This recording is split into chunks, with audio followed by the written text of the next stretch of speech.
ఇప్పుడు నెక్స్ట్ సమ్మక్క సారక్క జాతర పోతున్నాం. మా వీడియో లైక్ చేయండి, షేర్ చేయండి, సబ్స్క్రైబ్ చేయండి. కామెంట్ చేయాలంటే చేయొచ్చు. వీళ్ళిద్దరు న్యూ కపుల్స్ అన్నమాట. ఇక్కడైతే మాకు ట్రావెలింగ్ అయితే స్టార్ట్ అయిపోయింది అనమాట. సో చాలా చుట్టుపక్కల అయితే పెద్ద ఫారెస్ట్ అయితే ఉంది. మేము ఈ ఫారెస్ట్ చూస్తుంటే మాకు నల్లమల్ల ఫారెస్ట్ అయితే గుర్తొచ్చింది అనమాట. ఇక్కడైతే చూసారు కదా మంకీస్ అయితే. సో మేము మేడారం అంటే ఇది చిన్న మేడారం అంటారు సో మా సైడు.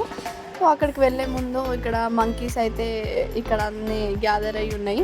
సో నేను కొంచెం వాటికి బనానా అండ్ కొబ్బరి వేసామన్నమాట. ఇది వచ్చేసి సమ్మక్క సారలమ్మది జాతర ఎంట్రన్స్ అనమాట. లోపల చూసారు కదా మొత్తం చెట్లు, అసలు అమేజింగ్ నేచర్ అండి. నాకైతే చాలా బాగా నచ్చింది. అసలు ఇదే ఫస్ట్ టైం నేను వెళ్ళడము, అందుకనే కంపల్సరీ ఈ బ్లాగ్ అయితే తీసాను అనమాట. ఎందుకంటే లైఫ్లో ఎప్పుడైనా గుర్తుంటుంది కదా ఈ బ్లాగ్. సో నడుస్తుంటే నా కాళ్ళకు ముళ్ళు కూడా గుచ్చుకున్నది. సో పాపం మా హస్బెండ్ అయితే తీసిండు. ఇక్కడ వచ్చేసి పైన బ్రిడ్జ్ అనమాట, ఇది కింద. సో ఇదంతా వాటరు. అండ్ ఇక్కడ ఈ ప్లేస్కి వచ్చిన తర్వాత నాకైతే ఫుల్ అమేజింగ్ అనిపించింది. ఎందుకంటే అసలు కంప్లీట్ అంటే ఫస్ట్ టైం ఇలాంటి వెదర్ని నేను చూడడం అనమాట. సో చూసారు కదా కోనేరు. సో అప్పట్లో సమ్మక్క సారలమ్మ జాతర అంటే వాళ్ళు ఫైట్ చేసుకున్నప్పుడు వీళ్ళ తమ్ముడు ఎవరైతే ఉన్నారో జంపన్న, సో ఆయన కోనేరులో దూకి చనిపోయాడంట. సో అందుకని మేడారం వెళ్ళిన ప్రతి ఒక్కరు కూడా కోనేరులో స్నానం చేసి అమ్మవారికి దర్శనం అయితే తీసుకుంటారు. సో మేము కూడా ఇక్కడ అలాగే చేసాము. అండ్ ఇక్కడ స్పెషాలిటీ ఏంటి అని అంటే సో సమ్మక్క సారలమ్మ ఇక్కడ వెలిచారంట. సో ఇక్కడున్న కార్పొరేటర్కి పెద్ద నాగం పాము పుట్ట ఉంటుంది కదా, సో అలా వెలిచి అందరికీ కనిపెట్టింది అనమాట నేను ఇక్కడ వెలిచానని. అందుకని ఇక్కడ ఈ జాతర అనేది స్పెషల్గా చేస్తున్నారు. అండ్ ఇక్కడ కూడా చిన్నగా జాతర అనేది స్టార్ట్ చేశారు. నాకైతే నిజంగా పెద్ద మేడారం వెళ్ళినంత ఫీలింగ్ అయితే వచ్చేసింది అనమాట. సో చూశారు కదా ఎట్లా ఉందో, సూపర్ అంటే సూపర్ ఉన్నది. అండ్ చుట్టూ మొత్తం గ్రీనరీ అండ్ మొత్తం ఇలా చెట్లు అయితే చాలా పెద్ద పెద్ద చెట్లు, చూడడానికి అసలు చాలా చాలా అందంగా ఉంది.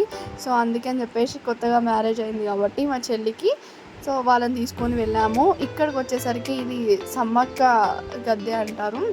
ఇక్కడ లోపల చూసారు కదా మీరు, ఆమె దేవుడు చెప్తుందనమాట. అంటే సమ్మక్క సారక్కకి దేవుడు చెప్తారంట కదా, సో అక్కడ ఆమె చెప్తుంది, వాళ్ళు చెప్పించుకుంటున్నారు ప్రాబ్లమ్స్ ఏమో ఉన్నాయని. సో ఇక్కడైతే మేము ఇలా రౌండ్స్ అంటే ప్రదర్శనలు చేస్తున్నాము 3 times.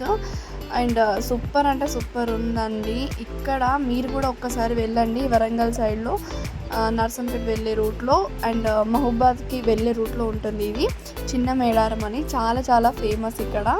నాకు కూడా సూపర్ అనిపించింది. అండ్ దేవుడికి కొబ్బరికాయ కొడుతున్నాం అనమాట ఇక్కడ. నేను అది ఎంత కొట్టినా కూడా పగలట్లేదు. మా అత్తయ్య కూడా కొడుతుంది ఒక దేవుడికి. సో మా అత్తయ్య నేను ఇద్దరం కలిసి ఇక్కడ కొబ్బరికాయలు కొడుతున్నాము. చాలా చాలా హ్యాపీ అనిపించింది. ఎందుకంటే నేను యాక్చువల్లీ వెళ్ళాల్సింది పెద్ద మేడారం, కానీ చిన్న మేడారంకి వచ్చామన్నమాట టైం లేక. ఇక్కడ చూసారు కదా పగిడిద్ద రాజు. సో ఇవి అంటే సమ్మక్కకి సారక్కకు హస్బెండ్ నేనే, కానీ ఎవరికో తెలీదు నాకు క్లారిటీగా. ఇక్కడ వచ్చేసి ఈ దేవుడి దగ్గర కూడా నేను వీళ్ళకి బొట్టు పెడుతున్నాను. మా బాబాయ్ అయితే ఫుల్గా అంటే చాలా అసలు ఆగమాగం చేసేసిండు మమ్మల్ని. వాటర్ ఆడిండు. సో ఇక్కడ చూస్తున్నారు కదా పైన చెట్లకి మొత్తం కోతులే అండి. అసలు ఆ వెదర్ మొత్తం కోతులే ఉన్నాయన్నమాట.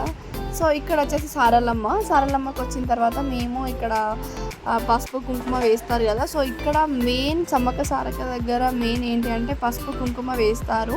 ఎందుకంటే ఆ అమ్మవారికి బాగా స్పెషల్ ఏంటి అని అంటే పసుపు కుంకుమ అండ్ బెల్లము.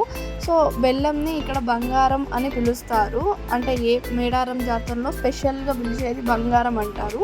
సో ఆ బంగారంని అంటే ఇంతవరకు ఎవరు కనిపెట్టలేదు బంగారము అని బెల్లంని ఎందుకు అంటారు, అసలు దాని స్టోరీ ఏంటి అనేది ఇప్పటివరకు అయితే అసలు ఎవరికి తెలియదు. కానీ అలా పిలుస్తారనమాట. సో అది ఆనవాయితీగా వచ్చింది కాబట్టి మనం కూడా అందరం అలాగే పిలవాలి. సో ఫైనల్గా ఇక్కడ మాకు దర్శనం అయితే అయిపోయిందనమాట. మొత్తం చూసారు కదా చెట్లు అయితే సూపర్ ఉన్నాయి. ఒక హౌస్ లాగా అనిపించింది నాకు. అంత పెద్దగా ఒక గృహం అంటే ఒక ఇల్లు మనము కడతాం కదా, సో అట్లా ఉందన్నమాట. చెట్లతో కట్టిన ఇల్లు లాగా ఉంది ఫీలింగ్. సో ఫైనల్గా అయితే ఈ దేవుడు జంపన్న చెప్పాను కదా ఇంతకుముందు కోనేరులో దూకాడని, ఆ స్వామిని కూడా దర్శనం అయితే చేసుకున్నాం. బ్లాగ్ నచ్చితే లైక్ చేయండి.